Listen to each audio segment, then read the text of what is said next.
Shivy and Friends TV presents. Sharing is caring. दोनों भाई नाश्ते की टेबल पर बैठे थे। प्रियंका, मेरा नाश्ता कहाँ है? भाभी, मुझे भी ऑफिस के लिए लेट हो रहा है। इस पर प्रियंका किचन में से दोनों के नाश्ते की प्लेट्स लेकर बाहर आती है। लो भाई, आप दोनों का नाश्ता। किसी को भी 1 मिनट का सब्र नहीं है। ये प्रियंका का ससुराल है, जहाँ कोई औरत ना होने की वजह से शादी वाले दिन से ही घर के साथ दोनों भाइयों की जिम्मेदारियां प्रियंका संभाल लेती है। दोनों भाई शांति से नाश्ता कर रहे होते हैं कि अंकुश अपने भाई की प्लेट से पराठे का एक टुकड़ा उठा लेता है। आपको पता है ना, मैं खाना शेयर नहीं करता, फिर भी मेरी प्लेट में से खाना जरूरी है क्या? अरे हद हो गई है, मुझे नहीं खाना अब। अंकुर गुस्से में नाश्ता छोड़कर टेबल से उठ खड़ा होता है। अरे, ये कैसा बिहेवियर है अंकुर? एक टुकड़ा ही तो है। एक हो या आधा, मुझे भूख लगी है तो ये सिर्फ मेरा ही है। उसे भी किसी के साथ शेयर करने बैठा तो भूखा नहीं रह जाऊंगा। अरे बाबा, ठीक है, अब इस पर भी लड़ाई। दूसरा बना देती हूँ, पर प्लीज ऐसे खाना बीच में छोड़कर मत जाओ। इससे अन्न का अपमान होता है। ओ प्लीज भाभी, ऐसी कोई चीज होती ही नहीं है। आपके पास पैसे हैं, खरीदो और खाओ। अगर नहीं खाया जाए तो फेंक दो।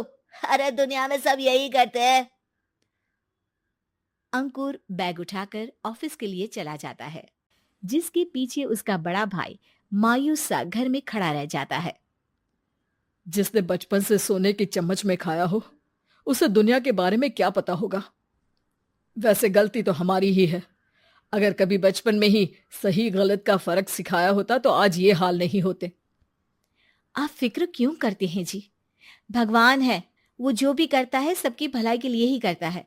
और जब वो चाहेंगे तो अपनी तरह से अंकुर भैया को भी सब कुछ सिखा देंगे। पत्नी की बात पर विश्वास कर अंकुश भी ऑफिस चला जाता है। सुबह से दोपहर होती है और अंकुर लंच करने ऑफिस के पास वाले रेस्टोरेंट में पहुंचता है, जहां वो एक साथ बहुत सारा खाना ऑर्डर कर देता है। सर, क्या कोई आपको ज्वाइन करने वाला है? नहीं तो क्यों? अब कुछ नहीं सर, ऐसे ही। वेटर चला जाता है और कुछ देर में अंकुर का ऑर्डर लेकर वापस आता है, जिस पर अंकुर सब डिशेस में से थोड़ा थोड़ा खाकर बाकी ऐसे ही छोड़कर बिल देकर चला जाता है। वाह भगवान, तेरी माया। कहीं कोई एक एक टुकड़े के लिए तरसता रहता है और ये 5 लोगों का खाना ऑर्डर करके एक का भी पूरा नहीं खाते। पैसे वालों की माया। वेटर टेबल साफ कर बचा हुआ सारा खाना लेकर रेस्टोरेंट के पीछे घूम रहे बच्चों के पास पहुंच जाता है, जिसे देख बच्चों के चेहरे खिल उठते हैं। वाह, आज इतना सारा खाना आया। थैंक यू भैया, भगवान आपको खाने की फैक्ट्री बना दे। अगर ये फैक्ट्री मेरी होती तो तुम लोगों को कभी किसी का झूठा बचा हुआ खाना नहीं खाना पड़ता। चलो तुम लोग खाओ, पर ध्यान रखो किसी को पता ना चले, नहीं तो मेरी नौकरी चली जाएगी। इसी के साथ दिन बीतता है और रात को दोनों भाई एक साथ घर पहुंचते हैं। कुछ देर में सब डिनर करने बैठते हैं, जहां अंकुश अंकुर को समझाने की कोशिश करता है। अंकुर, अगर हमें लाइफ में सब कुछ मिला है, इसका ये मतलब नहीं कि तुम उसका गलत फायदा उठाओ, बल्कि तुम्हें उसकी मदद से दूसरों को भी मदद करनी चाहिए। भैया, जिनके पास नहीं है उनकी वजह मैं तो नहीं ना। और ऐसे बहुत लोग हैं जिनके पास सब कुछ है। इसलिए अगर मैं एक इंसान कुछ नहीं करूंगा तो कोई फर्क नहीं पड़ने वाला। तुम्हारे भैया बस एक चीज समझाना चाहते हैं कि जिस चीज की हमारे पास कमी नहीं है, उसे बर्बाद करने से अच्छा है कि लोगों के साथ शेयर करें। इससे हम सिर्फ सामान नहीं, खुशियां भी बांटते हैं, और इसमें तुम्हारा ज्यादा कुछ तो जाएगा नहीं। भैया भाभी की बात सुन अंकुर कुछ बोले बिना उठकर चला जाता है। इसी तरह दिन बीतते रहते हैं, जिसमें अंकुश और प्रियंका कोशिश तो बहुत करते हैं, पर अंकुर पर किसी भी चीज का कोई असर नहीं पड़ता। एक दोपहर अंकुर सैंडविच खाते हुए सड़क के किनारे चल रहा होता है। तभी उसकी नजर आइसक्रीम वाले पर पड़ती है और वो सैंडविच सड़क किनारे फेंक आइसक्रीम खरीदने पहुंच जाता है। अब इसे कहते हैं जिंदगी का सुख।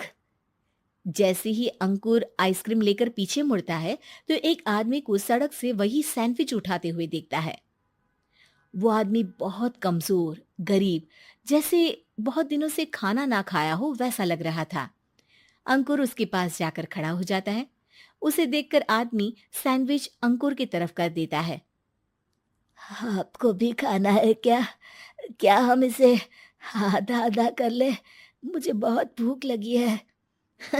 वो मेरा ही झूठा सैंडविच है। तुम दूसरा खरीद कर क्यों नहीं खा लेते? इसे क्यों खा रहे हो? अरे भैया, अगर खरीदने के पैसे होते तो 4 दिन से भूखा नहीं घूम रहा होता। हैं? क्या तुमने 4 दिन से कुछ नहीं खाया, फिर भी इस आधे सैंडविच को मेरे साथ बांटने के लिए तैयार हो गए? क्यों? अरे भैया, पैसा नहीं है तो क्या हुआ, इंसानियत आज भी उतनी महंगी नहीं हुई और ना ही उस पर अमीर गरीब का टैग लगा है जो हम उसे रख ना सके। पर अफसोस, आजकल लोगों के अंदर पोषण, खून या विटामिन से ज्यादा इंसानियत की कमी होने लगी है। आदमी की बातों से अंकुर को समझ में आ जाता है कि वो आज तक कितना गलत काम करता आ रहा था। इसके बाद से वो अपनी किसी के साथ शेयर नहीं करने और खाने को बर्बाद करने वाली आदत को छोड़ देता है।